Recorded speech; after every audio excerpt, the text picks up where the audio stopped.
अस्सलाम वालेकुम।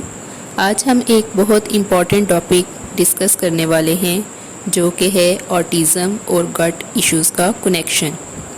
अक्सर पेरेंट्स कहते हैं कि उनके बच्चों को पेट दर्द, कॉन्स्टिपेशन या फूड सेंसिटिविटीज़ होती हैं।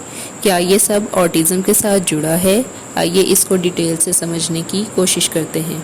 ऑटिज़म सिर्फ ब्रेन का मसला नहीं है, बल्कि ये गट से भी जुड़ा हुआ है। एक बहुत इम्पॉर्टेंट नर्व है जिसको वेगस नर्व कहा जाता है, जो कि ब्रेन को हमारे मुख्तलिफ बॉडी ऑर्गन्स के साथ कनेक्ट करती है, ख़ास तौर पे गट के साथ। इन कनेक्शंस को कंट्रोल करने वाले मीडिएटर्स को साइटोकाइंस कहा जाता है। आसान अल्फाज में गट और ब्रेन एक दूसरे से कॉन्टीन्यूअस सिग्नल्स को एक्सचेंज कर रहे होते हैं। तो प्रॉब्लम कहाँ आती है?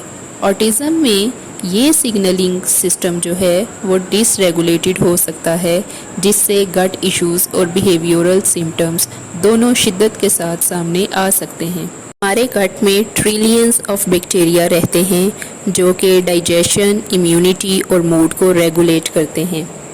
रिसर्चेस से ये बात साबित हुई है कि ऑटिज़म में गट माइक्रोबायोम का बैलेंस बिगड़ जाता है, जिसको कि हम डिसबायोसिस का नाम देते हैं।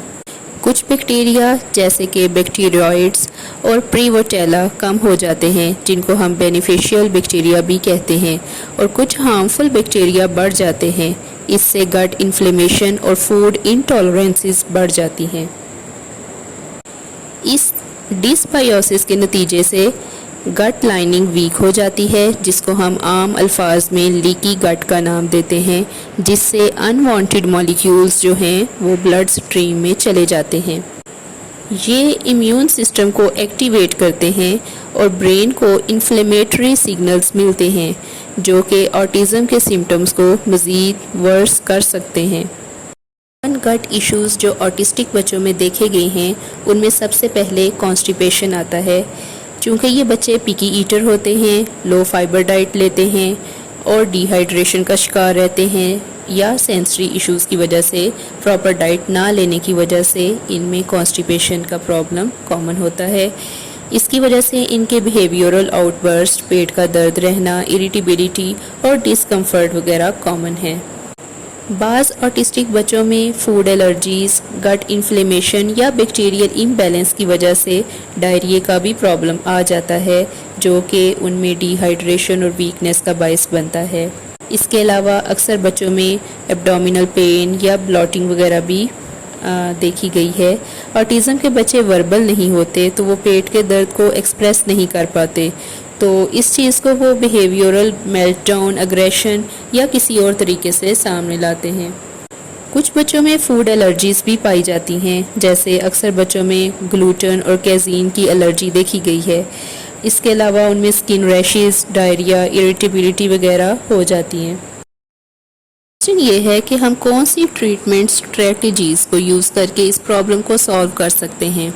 उसमें सबसे पहले तो ये है कि हम बच्चे का मेडिकल एवेल्यूएशन प्रॉपर करवाएं, यानी कि उसे डॉक्टर के पास उसका गट हेल्थ असेसमेंट करवाएं, स्टूल टेस्ट करवाएं। उसके अलावा बच्चों में एलर्जीज़, जैसे हम पहले भी डिस्कस कर चुके हैं ग्लूटेन और कैज़ीन एलर्जीज़ के हवाले से, तो उसका भी टेस्ट होना ज़रूरी है। उसके अलावा सीलिएक डिजीज़ का भी टेस्ट कुछ केसेस में हेल्पफुल हो सकता है। सेकेंडली, हम डाइट में भी कुछ तब्दीलियां लाकर इस प्रॉब्लम को सॉल्व कर सकते हैं, जैसे कि हम GFCF डाइट का यूज़ करके, जिसे ग्लूटेन फ्री, कैज़ीन फ्री डाइट कहा जाता है। ये इस प्रॉब्लम का मुकम्मल ट्रीटमेंट तो नहीं है, लेकिन इसमें काफ़ी इम्प्रूवमेंट भी देखी गई है। इसके अलावा लो फूड मैप डाइट देकर, फूड मैप का मतलब है fermentable oligosaccharides, disaccharides, monosaccharides and polyols. ये सब कार्बोहाइड्रेट्स की टाइप्स हैं जो कुछ लोगों का गट डाइजेस्ट नहीं कर पाता। ख़ास तौर पर ऑटिज़म के बच्चों में ये IBS यानी कि इरिटेबल बाउल सिंड्रोम का बायस बनता है। आम ज़ुबान में हम ये भी कह सकते हैं कि शुगर को कट ऑफ करके या मिनिमाइज़ करके भी हम इस प्रॉब्लम को सॉल्व कर सकते हैं। इसके अलावा ऐसे सप्लीमेंट्स को यूज़ करवाना चाहिए जिनमें प्रोबायोटिक्स प्रेजेंट हों, जैसे कि लैक्टोबैसिलस, اور بیفائٹو بیکٹیریم سٹرینز وغیرہ بینیفیشیل بیکٹیریا کو ریسٹور کرنے میں مدد دیتے ہیں۔ اس کے علاوہ اومیگا 3 فیٹی ایسڈز جیسے فش آئل وغیرہ، والنٹس وغیرہ یہ انفلیمیشن کو ریڈیوس کرنے میں مدد دیتے ہیں۔ کانسٹیپیشن کے لیے فائبرس سپلیمنٹس کا یوز ہونا چاہیے یا فریش ویجیٹیبلز، فروٹس وغیرہ بھی یوز کیے جا سکتے ہیں۔ اور جو بچے پکی ایٹرز ہیں ان کے لیے ہم بیہیویورل اسٹریٹجیز کو بھی یوز کر سکتے ہیں، یعنی کہ ان کی آکوپیشنل یا سینسری تھیراپی کروائی جائے جس سے بچوں کی فوڈ ایکسیپٹنس بہتر ہو سکے۔